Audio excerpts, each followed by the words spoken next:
매년 이 성탄 시즌이 되면 언론사에서 지나가는 사람들에게 묻는 질문이 있습니다.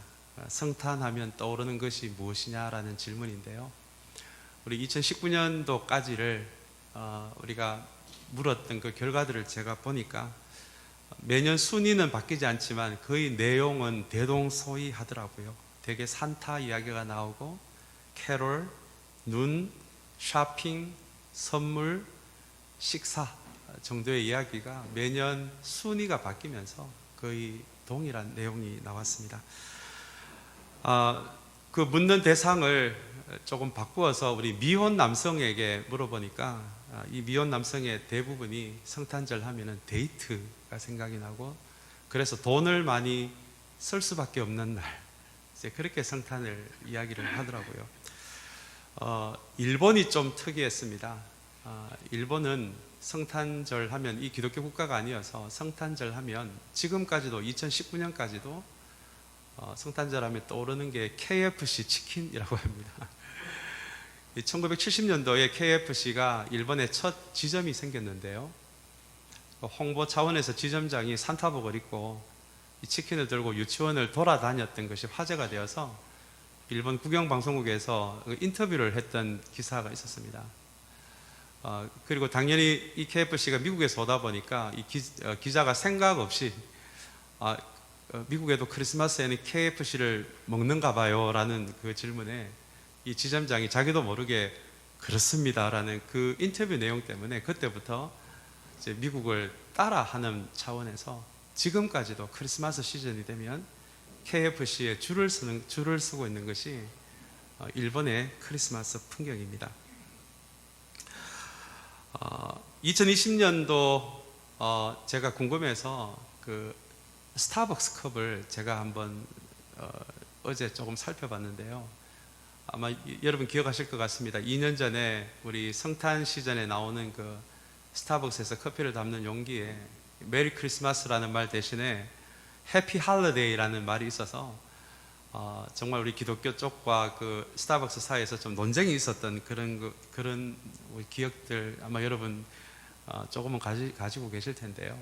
그래서 원래는 이 문구가 어떻게 바뀌었냐가 궁금해서 제가 어제 보니까 Carry the Mary라고 되어 있더라고요. 그래서 이게 무슨 말인지 제가 선뜻 다가오지 않아서 그 스타벅스에 관련된 기사를 찾아보니까 그것을 디자인했는 사람이 설명이 나오던데요, 이제 Carry the Mary는 기쁨을 전달하는 사람이 되자라는 의미가 그 안에 있다라고 합니다. 근데 우리가 생각하면 기쁨의 대상이 주님이 될 것 같은데, 그러면 도대체 기쁨이 뭐냐라고 물으니까 우리 모두에게 기쁨을 주는 커피라고 그렇게 대답을 하더라고요.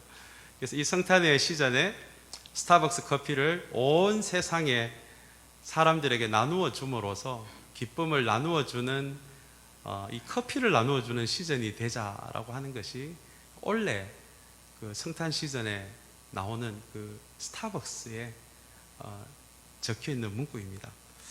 아마 여러분들 다 실감하시겠지만 이미 이런 상업적인 세상에서는 이 크리스마스의 주인공을 예수님으로 생각하지 않습니다. 한때 기독교 국가였던 영국도 마찬가지입니다. 한때 기독교 국가였고 종교개혁을 했는 국가였지만 지금은 어린아이들에게 성탄절이 어떤 날인지를 설명해 주지 않으면 이 날이 예수님이 태어나신 날이라는 것을 아이들이 모르는 그런 상황까지 된 것이 지금 영국의 현실이기도 합니다.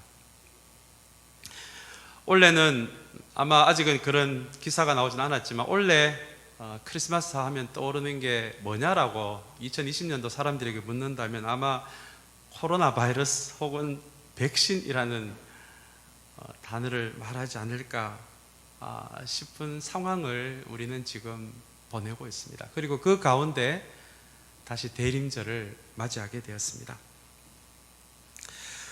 여러분, 교회 절기에서 특별히 이 대림절에 대한 이 별칭이 있는데요, 이 대림절에 대한 별칭이 12월의 사순절입니다.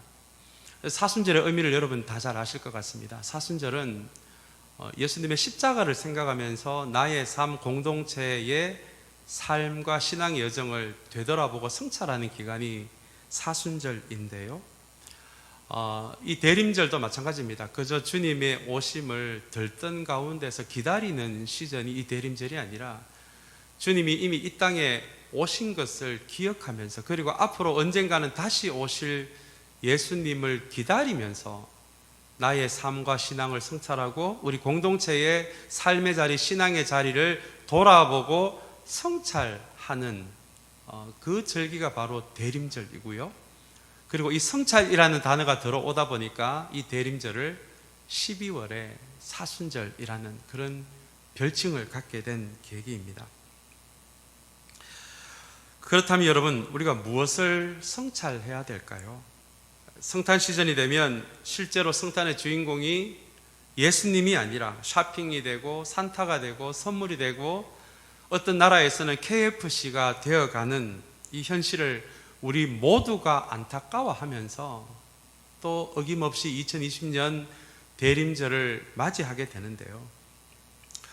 우리가 우리를 성찰하게 된다면 우리가 그저 안타까워하는 것이 아니라, 그렇다면 예수 그리스도를 주님으로 고백하는 우리에게도, 우리 공동체에게도 지금까지 실제로 주인공은 누구였는지, 우리가 주님을 우리의 주님으로 고백하지만 실제 내 삶의 주인공은 누구였는지, 그리고 우리 공동체가 주님을 우리 공동체의 주님으로 고백하지만 실제 우리 공동체의 주님이 주인공이었는지를, 그것을 돌아보고 성찰하는 시간이 바로 크리스마스 이전까지의 4주간의 이 대림절의 의미입니다.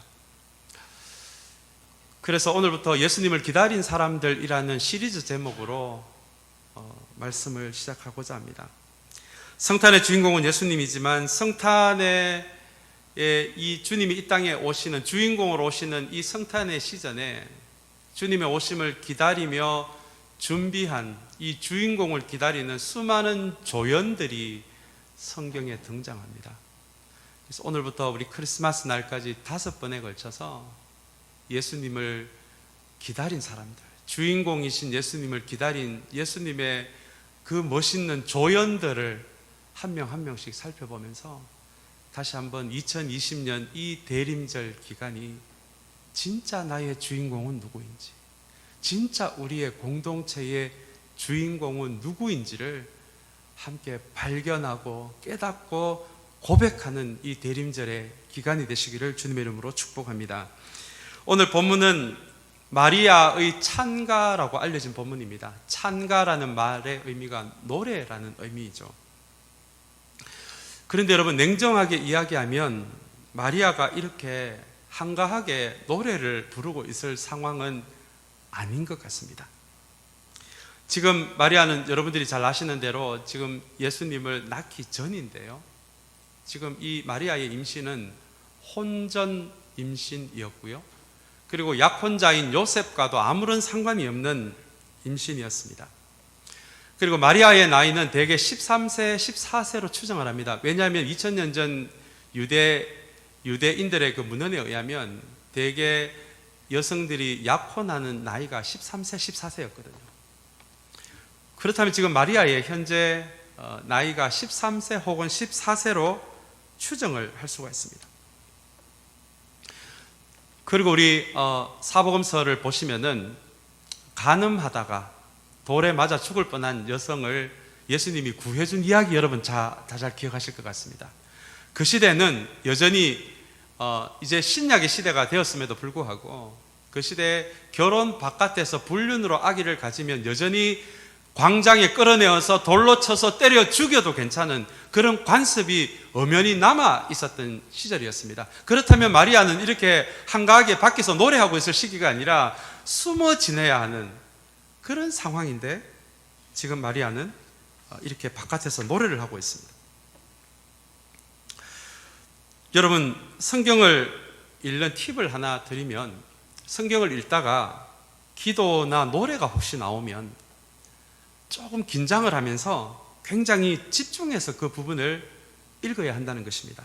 왜냐하면 성경에 나오는 기도에는 그리고 노래에는 하나님에 대한 굉장히 깊은 내용이 압축이 되어서 심지어 몇 장에 걸쳐서 다룰 만한 이야기를 노래나 간단한 기도 안에 압축을 해서 굉장히 깊게 표현하고 있는 것이 성경에 나오는 노래와 기도이기 때문에 그렇습니다. 우리 서신서를 읽다 보면 바울의 기도가 나옵니다. 이 공동체를 위한 바울의 기도가 나오는데요, 기도 하나하나를 대하면 얼마나 그 내용이 깊은지 모릅니다. 그리고 지금 우리 하루 한 모금 하고 있는 이 얼마 전에 여호사밧에 대한 본문을 다루었는데요, 여호사밧이 전쟁을 앞두고 하는 기도가 있습니다. 그 안에 여호사밧의 신앙과 하나님에 대한 경험과 하나님에 대한 그 바람이 얼마나 깊게 그렇게 녹아 있는지 모릅니다. 그리고 예수님이 가르쳐 주신 그 짧은 기도문, 주기도문 다 아실 것 같습니다. 이렇게 성경에는 이렇게 말로 푸는 이야기처럼 되어 있는 내용이 있는 반면에 이렇게 기도로 되어 있는 내용이 그 안에 굉장히 깊은 내용이 담겨져 있어서 성경에 나오는 기도가 나올 때마다 여러분 긴장하면서 그렇게 세심하게 봐야 하는 것이 기도입니다. 오늘 본문에 나오는 노래도 마찬가지입니다. 기도처럼 노래가 나와도 우리는 좀 긴장하면서 그 노래를 들여다봐야 합니다. 이 기도를 또 곡조 있는 노래를 곡조 있는 기도라고 그렇게 우리가 또 부르지 않습니까? 그 노래 안에는 깊은 신앙과 깊은 믿음이 담겨져 있어서 성경에 나오는 노래는 그냥 우리가 알고 있는 노래가 아니라 그 짧은 내용 안에 굉장히 신앙에 대한 깊은 내용이 녹아 있기 때문에 그렇습니다. 모세의 노래가 여러분 유명합니다. 출애굽기 15장에 보시면 홍해를 건넌 후에 모세가 경험한 하나님에 대해서 노래하는 그 노래의 내용이 나오고요, 신명기 32장에 보면 이제 그 자신에게 주어진 역할을 다 마치고 모세가 광야에서 죽기 전에 광야에서 부르는 노래가 있습니다. 평생을 함께 해주신 하나님, 이 민족을 붙들어 주신 하나님, 그리고 이 민족이 어떻게 되었으면 좋겠다는 그 마지막을 구구절절히 연설로 푸는 것이 아니라 간단한 노래로 표현하는 그 모세의 마지막 노래가 신명기 32장에 나옵니다. 시편도 여러분 대부분 노래입니다. 다윗이 전체 시편 150편 가운데 절반 정도의 70여 편 정도를 이 다윗이 지었는데요, 다윗이 지은 대부분의 이 시는 그 시절부터 그리고 시간이 흐르면서 예배 가운데 노래로 바뀌어져 섰던 것이 바로 이 다윗이 지은 시편이었습니다. 그런데 여러분 그 노래의 가사를 보시면 시편을 읽다 보면 그 안에 고통이 있고요, 다윗의 아픔이 있고요, 억울한 일이 녹아 있고요, 두려움이 녹아 있고 불안함이 그 다윗이 지은 시 안에 녹아 있습니다. 특별히 영혼의 밝은 시절이 아니라 영혼의 캄캄한 밤을 지냈던 그 시절에 본인이 얼마나 힘들었는지, 그리고 본인이 얼마나 하나님 앞에서 이 일들 때문에 몸부림쳤는지에 대한 내용이 다윗의 시 전체 안에 녹아 있습니다. 다윗의 시가 놀라운 것은 다윗은 정말 억울한 일을 당해도 당사자에게 직접 찾아가서 해결하지 않았다는 것입니다. 찾아가서 멱살을 붙잡고 네가 어떻게, 다른 사람은 몰라도 네가 어떻게 나에게 이럴 수가 있느냐, 그렇게 폭력을 써서 분풀이한 기록이 그 시편에는 단 한 편도 나오지 않을 정도로 다윗은 자신이 억울한 일을 당해도 당사자에게 찾아가서 해결을 하지 않았습니다. 그 대신에 하나님 앞에 솔직한 기도로 나아갔습니다.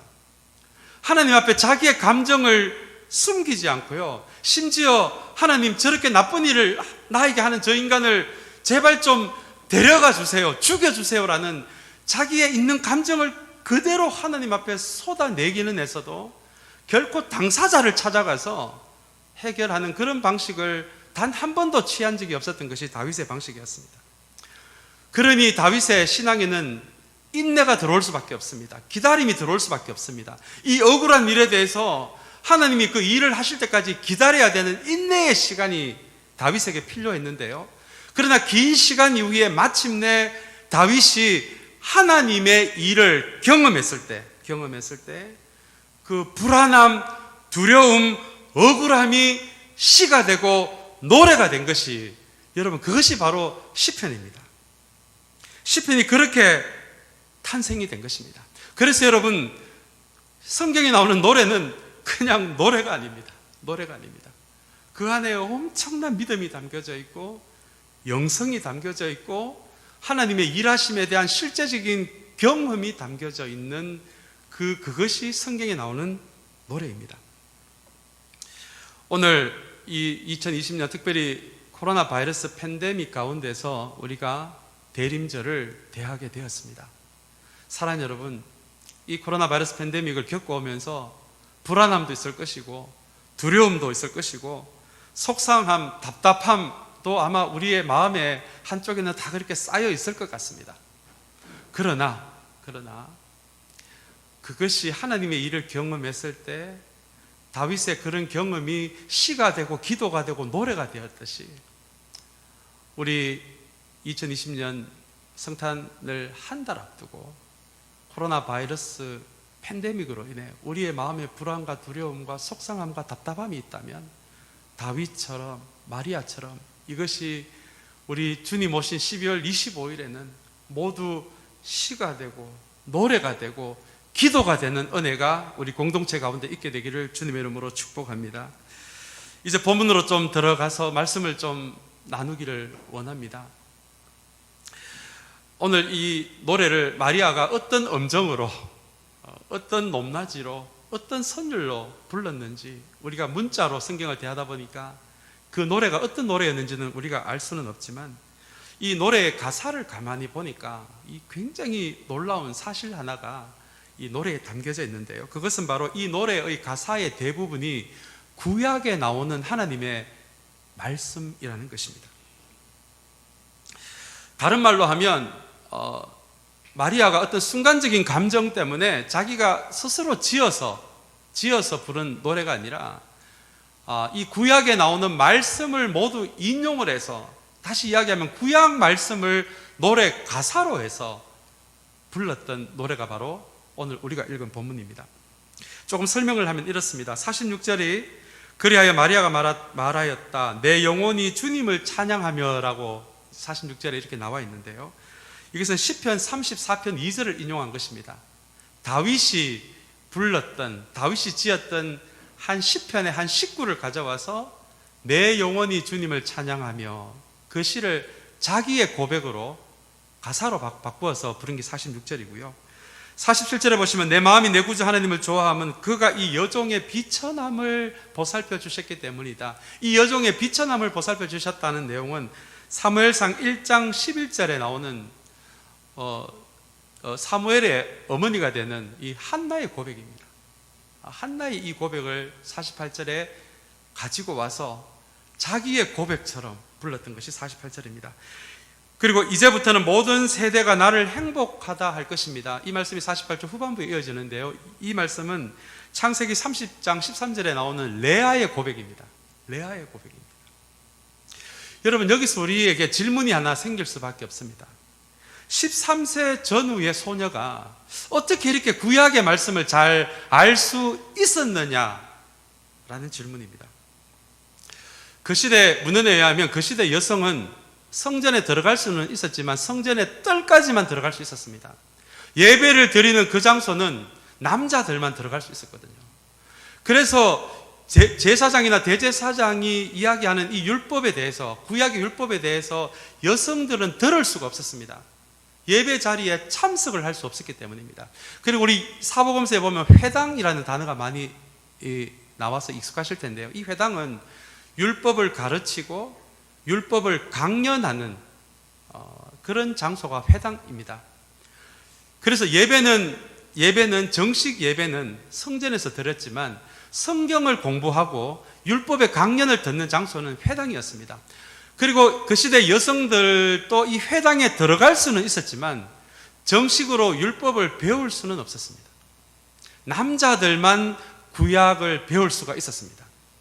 여성들은 배울 수도 없었고 배워서도 안 되었던 시대가 바로 그 시대였습니다. 라피들이 쓴 문헌에 의하면 그 시대에 어머니가 식사 기도를 해서는 안 된다라고 가르쳤던 그 시대가 바로 예수님의 시대 때의 여성의 위치였고요. 우리 오병이어 참여한 5,000명의 숫자도 남자들의 숫자이지 여성들의 숫자는 거기에 카운트가 되지 않았습니다. 자, 그렇다면 그런 시대 상황에서 남자가 아닌 이 13살 정도에 불과한 이 마리아, 이 조그만 이 여자아이가 어떻게 이렇게 구약의 말씀에 익숙할 수 있었느냐는 것입니다. 심지어 익숙한 정도가 아니라 이 율법의 일부분을 가지고 와서 하나님을 찬양하는 찬양의 가사로 쓸 정도로 어떻게 마리아가 이럴 수가 있었느냐라는 것이죠. 아마 추측을 하건대 이 여성이 회당까지는 들어갈 수는 있었기 때문에 아마 회당에서 사람들이 나누는 율법 이야기를 그저 옆방에서 하는 이야기를 엿들을 수는 있었을 것 같습니다. 혹은 부모님이 서로 내지는 아버지가 이야기하는 그런 율법 이야기를 엿들을 수는 있었을 것 같습니다. 그 시대 여성은 정식으로 율법을 공부할 수도 없고 공부했어도 안 되기 때문에 마리아는 그렇게 하나님의 말씀을 정식으로 율법을 보면서 배운 것이 아니라 누가 하던 이야기를 그저 지나가면서 들었던 그 수준으로 아마 마리아는 하나님의 율법을 배웠을 것입니다. 그런데 놀라운 것은 이 마리아가 13살의 소녀였던 이 마리아가 하나님의 말씀을 그저 지나가는 사람들이 하는 이야기 내지는 옆방에서 하는 이야기를 귀로만 들은 것이 아니라 그렇게 귀로 들은 말씀을 자기의 내면에까지 마음에까지 그 말씀을 가지고 갔다라는 게 그게 여러분 이 마리아의 굉장한 부분인 것 같아요. 마음까지 이 말씀을 가지고 내려갔다는 것은 그 말씀을 깊게 듣고 바르게 듣고 소중하게 들었다는 의미가 되기 때문입니다. 여러분 그 시대에 신실했던 많지는 않았지만 신실했던 유대인들이 생각한 이 말씀에 대한 개념 중에 하나는 하나님의 말씀을 듣는 것은 하나님의 말씀을 대하는 것은 곧 하나님을 대하는 것이라는 그런 사고가 있었던 시대였습니다. 다시 이야기하면 하나님의 말씀은 곧 하나님과의 만남이다. 하나님의 입에서 나온 말씀이기 때문에 하나님의 말씀을 듣는 자리는 하나님을 만나는 자리이다라고 그 시대의 신실한 사람들은 그렇게 생각을 했던 시대였습니다. 그래서 신실한 유대인들은 하나님의 말씀을 듣고 읽을 때 귓등으로 들을 수가 없었습니다. 마리아도 마찬가지였을 것입니다.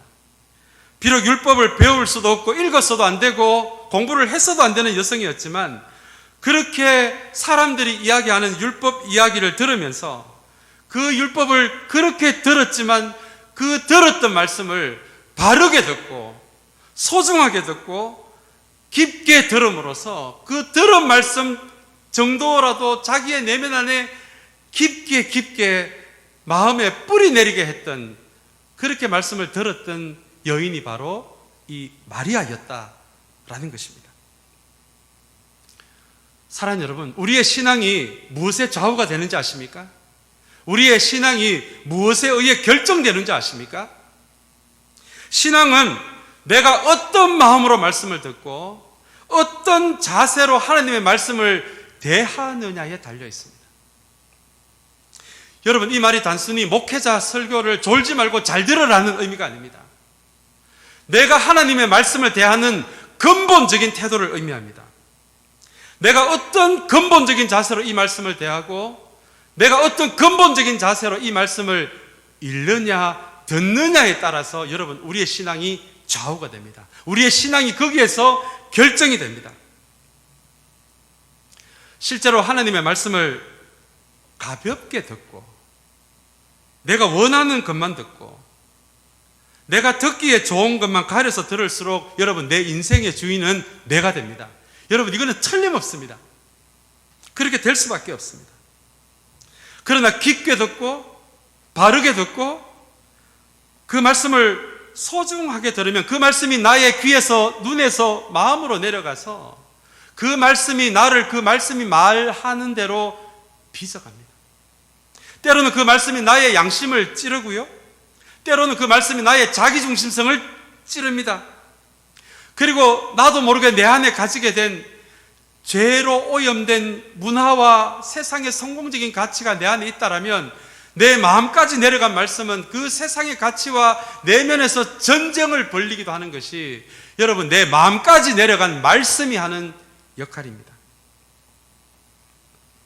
이것이 그래서 우리가 이 말씀을 귀로 듣고 눈으로 보았을 때 이 말씀이 마음까지 내려가서 이 말씀이 나를 빚어가야 비로소 내 인생의 주인공이 누구인지 알 수가 있습니다. 비로소 우리 공동체의 주인공이 누구인지를 알 수가 있습니다.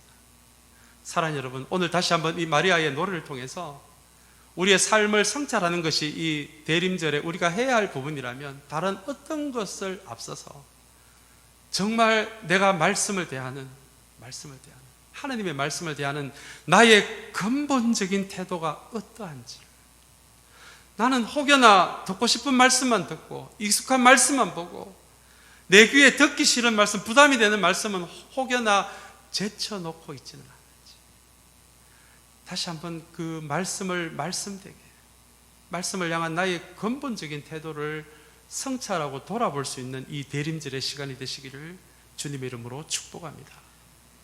그래야 주님이 비로소 내 인생의 주인이 될 수 있기 때문에, 우리 공동체의 말씀에 대한 그 열정이 있어야 비로소 우리 공동체의 예수님이 주인공이 될 수 있기 때문에 그렇습니다.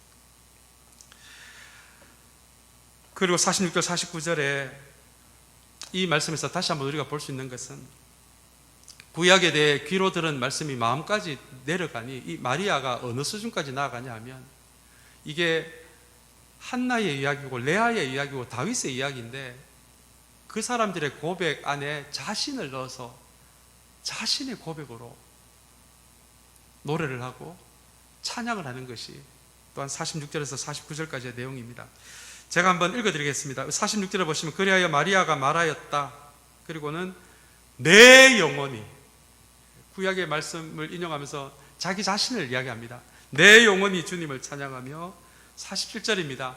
내 마음이 내 구주 하나님을 좋아함은, 48절입니다. 그가 이 여종의 비천함을 보살펴 주셨기 때문입니다. 이제부터는 모든 세대가 나를 행복하다 할 것입니다. 49절입니다. 힘센 분이 나에게 큰 일을 하셨기 때문입니다. 사랑하는 여러분, 이것이 말씀을 근본적으로 대하는 태도입니다. 말씀이 내면까지 내려오니 이 말씀이 다윗의 말씀으로 거치는 것이 아니라, 한나의 말씀으로 거치는 것이 아니라, 레아의 말씀으로만 거치는 것이 아니라, 그 말씀이 이렇게 나를 향해서도 하나님이 이렇게 말씀하셨구나, 이 말씀이 나를 위한 말씀이고 우리 공동체를 위한 말씀이구나라는 것을 깨닫는 수준까지로 나아가게 된 것이 여러분 46절에서 49절까지의 말씀의 내용입니다. 사랑하는 여러분, 다시 한번 이 대림절의 기간에 이렇게 하나님의 말씀을 깊게 읽고 바르게 읽고 소중하게 읽게 되시는 은혜가 있게 되기를 주님의 이름으로 축복합니다. 그래서 우리 인생에 참으로 나를 향해서, 우리 공동체를 향해서 지금도 여전히 일하고 계시고 이 코로나 바이러스 팬데믹 가운데서도 변함없이 부어주시는 이 사랑의 하나님, 우리의 근원이 되시는 창조주 하나님, 우리를 구원하시는 구원의 하나님, 우리의 소망의 하나님을 새롭게 만나는 은혜가 있게 되기를 소망합니다. 그리고 오늘 본문의 핵심 부분이 나옵니다. 오늘 본문이 마리아의 찬가니까요, 노래로 치면 클라이막스입니다. 힘차게 가장 높게 내어 지르는 그런 부분이 있지 않습니까? 우리 성가를 듣다 보면 거기에 해당되는 말씀이 바로 51절부터 55절까지의 내용입니다. 이 내용도 여러분 참 놀랍습니다. 이것이 오늘 우리가 첫 번째 소망의 촛불을 켰는데요, 이렇게 혼전 임신, 사람들이 보기에는 결혼 외 임신, 혼전 임신, 그래서 어쩌면 돌에 맞아 죽을 수도 있는 이 두려움의 상황에서 이 두려움의 시간들을 견디게 한 소망이 바로 51절에서 55절까지 나옵니다. 이 말씀도 여러분 한 절 한 절이 구약에서 일하신 하나님의 그 행동들에서 모두 가지고 온 내용들입니다. 하나님이 구약에서 이렇게 움직이셨고 이렇게 일하셨으니 이 하나님이 보내신, 나를 통해 이 세상에 오실 메시아도 이런 분이겠다. 하나님이 구약시대에 이렇게 일하신 것처럼 이제는 메시아를 통해서, 예수 그리스도를 통해서 이제 이 땅에 시작될 하나님 나라에서 주님이 어떻게 일하시겠다라고 하는 것을 가늠하는 내용이 바로 51절부터 55절까지의 내용입니다. 이 51절부터 55절까지의 내용을 보시면 주님이 그저 단순히 우리에게 천국 가는 티켓 정도를 주시기 위해서 이 땅에 오신 것이 아니라, 이 말씀은 실제로 주님이 이 세상에서 어떻게 일하실지에 대한 내용입니다. 51절, 55절이 바로 그런 내용입니다. 구약의 여러 이야기를 통해서 오늘 이 본문에 보시면 마리아가 알게 된 하나님은 51절에 보시면 마음이 교만한 사람들을 흩으시는 하나님이십니다. 여러분, 마음이 교만한 사람들이 어떤 사람들입니까? 자기 인생에 자기가 주인공이 된 사람들이잖아요. 그리고 주님을, 하나님을 조연으로 삼는 사람들. 구약의 하나님을 가만히 보니까 여러 사건에서 그렇게 자신의 인생의 주인공이 된 사람들을 흩어버리시더라. 이것이 마리아가 발견한 하나님이고요. 52절에 보면 제왕들을 왕자에서 끌어내리시는 하나님이십니다. 힘만을 믿는 사람들, 구약의 수많은 북이스라엘과 남유다에 자기 힘만을 믿은, 자기의 번영만을 믿은 왕들을 하나님이 왕자에서 끌어내린 이야기가 여러분 넘쳐나잖아요. 그래서 이 마리아가 발견한 하나님은 자신의 힘만 의지하고 자신의 번영만을 의지하는 제왕들을 끌어내리시는 하나님이시더라는 것입니다. 그리고는 비천한 사람들, 가난한 사람들, 삶의 중심에서 비껴난 사람들을 높이시는, 그것이 또 우리 하나님이 구약에서 이런 일들을 하셨다라고 하는 것이 또 52절의 내용입니다. 53절에 마리아가 이 구약에 대한 말씀을 듣다 보니까 고아와 과부들을 돌보시는 하나님 이야기가 구약에 참 많이 나오잖아요.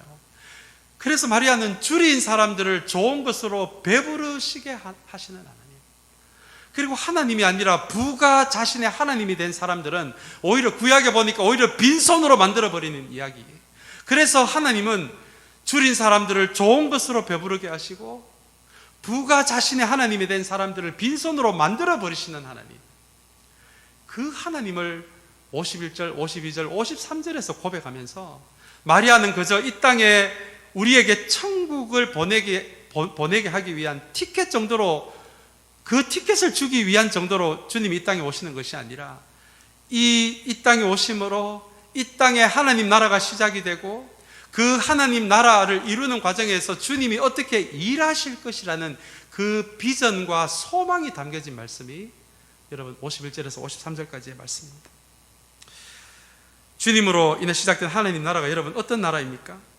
마리아가 살았던 시절은 로마 제국의 힘과 번영이 지배했던 시대였는데요.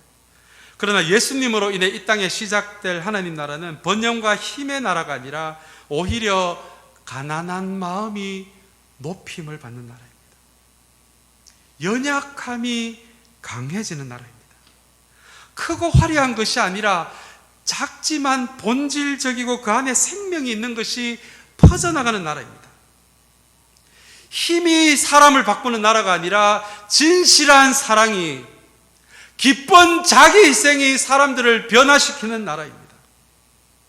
자기 중심성이 아니라 하나님 사랑, 이웃 사랑이 최고의 가치가 되는 나라가 주님으로 인해서 이 땅에 시작될 하나님 나라라는 것입니다. 그렇다면 여러분, 주님이 그저 천국 보내는 티켓 정도가 아니라 이런 나라를 이 땅에 이루시기 위해서 지금도 이런 방식으로 일하고 있다는 것을 우리가 고백할 수 있다면 여러분, 우리는 이 땅을 대충 살 수 없을 겁니다. 대충 살 수 없을 겁니다. 그래서 여러분, 이 신약에서 크리스찬에 대한 분명한 데피니션, 이 정의 중에 하나는, 수많은 정의 중에 하나는 진정한 크리스찬은 크리스찬다운 삶의 방식을 가진 사람들이다라는 점입니다. 이 말을 뒤집어서 이야기하면 크리스찬의 삶의 방식이 없다면 오늘 주님이 말씀하시는 이 하나님 나라를 이루어 나가는 이 삶의 방식이 나의 삶에 조금이라도 찾아볼 수 없다면 성경의 기준으로는 크리스찬이 아니라는 거예요. 아니라는 거예요. 그래서 여러분, 우리가 착각하면 안 됩니다. 목사가 되어서 이 앞에 설교한다고 해서 제가 여러분 진정한 크리스찬이겠습니까? 주님이 이 땅을 이루어 나가는 이 로마의 힘과 번영의 방식이 아니라 주님의 이 방식이 나의 삶의 방식에 조금이라도 녹아있지 않다면 여러분, 저는 목회자지만 하나님의 사람이 아닐 것입니다. 오늘 우리가 2020년 이 대림절의 기간에 우리가 이것을 돌아보기를 바랍니다. 이것을 돌아보기를. 나는 지금까지 어떤 예수님을 믿어왔습니까? 진짜 예수님이 나에게 주인공이었습니까? 수십 년 예수를 믿어오면서 저도 모태신앙입니다만은 정말 내 안에 주님이 이 땅에 하나님 나라를 만들어가는 이 방식의 이 삶의 방식이 나에게 조금이라도 있습니까? 여러분, 대림절에 성찰해야 할 것이 바로 이 부분. 다시 한번 이 시간들을 통해서 오늘 마리아가 기다렸던 예수, 그죠? 쇼핑, 좋은 음식, 카드 주고받고 선물, 그것도 여러분 좋은 크리스마스를 지키는 풍습입니다. 그렇지만 우리가 이 크리스마스의 주인공이 누구인지를 우리가 기억한다면 다시 한번 주님께서 이 땅에 하나님 나라를 시작하고 이루어 나가는 이 삶의 방식이 조금이라도 우리의 삶에 스며들게 되는 이 대림절이 되기를 주님의 이름으로 축복합니다. 이제 마지막으로 56절인데요. 마리아는 엘리사벳과 함께 석 달쯤 있다가 자기 집으로 돌아갔다는 말씀입니다. 어쩌면 이게 아무것도 아닌 말씀인 것 같은데요. 이 엘리사벳은 세례 요한의 어머니입니다. 노인이에요. 그러니까 지금 엘리사벳도 지금 세례 요한을 지금 임신한 상태입니다. 마리아는 13살 정도의 소녀였어요. 이렇게 마리아가 엘리사벳 이야기를 듣고 약 120km 떨어진 거리를 걸어가서 아기를 가진 몸으로 엘리사벳을 만나서 서로 위로하다가 터져나온 노래가 바로 이 노래인데요. 그런데 오늘 56절을 가만히 보니까 마리아는 엘리사벳과 함께 석 달쯤 같이 있었답니다. 그저 며칠 있다가 집에 온 게 아니라 석 달의 기간을 같이 있었대요. 엘리사벳은 할머니입니다. 마리아는 13살이에요. 저는 이 말씀을 여러 가지 각도로 보다가 어떻게 노인과 이 소녀가 이렇게 석 달 동안 교제가 되었을까? 서로 위로가 되었을까? 격려가 되었을까라는 이 장면을 가만히 묵상하다가 우리 교회가 생각이 났습니다. 우리 교회는 연세 드신 분도 계시고 젊은 분도 계시는데요. 56절이 꼭 그것을 염두에 두고 하신 말씀은 아니지만 저는 이 말씀을 대하면서 저희 교회가 생각이 나면서, 그리고 우리 다음 주가 우리 창립 예배 1주년이잖아요. 정말 우리 교회는 이렇게 나이 많은 사람과 나이 적은 사람이 하나님 서로 힘이 되고 서로 격려가 되고 그런 세대차가 아니라 서로 보기만 해도 힘이 되고 응원이 되고 신앙의 여정을 서로 힘이 되는, 오늘 이 마리아와 엘리사벳이 3달을 같이 있었던 것처럼 우리 교회도 그런 아름다운 관계가 만들어지는 교회가 되게 해주세요. 이렇게 기도가 나오더라고요. 사랑하는 여러분, 다시 한번 이 56절에 마리아와 엘리사벳의 교제를 보면서 하나님께서 우리에게 선물처럼 주신 이 교회가 우리가 나이 많으신 분에서 나이 적은 사람이 이르기까지 서로의 삶을 응원하고 존중하고 이 믿음의 여정에 서로 격려가 되는 관계가 되기를 주님의 이름으로 축복합니다. 우리 중학교 시절에 우리 한국에 계셨다면 우리 중학교 1학년 때 영어를 배우면서 주어 동사 배운 거 여러분 다 기억하실 것 같아요. 영어에는 주어가 있고 동사가 있습니다. 이 대림절의 기간에 누가 주어이고 누가 동사인지를 분명하게 깨닫는 이 시간이 되면 좋겠습니다. 주님이 우리의 주어가 되십니다. 그리고 우리는 주님의 삶을, 말씀을 이루어 나가는 손과 발이 되어서 움직이는 동사의 역할이 바로 우리의 역할입니다.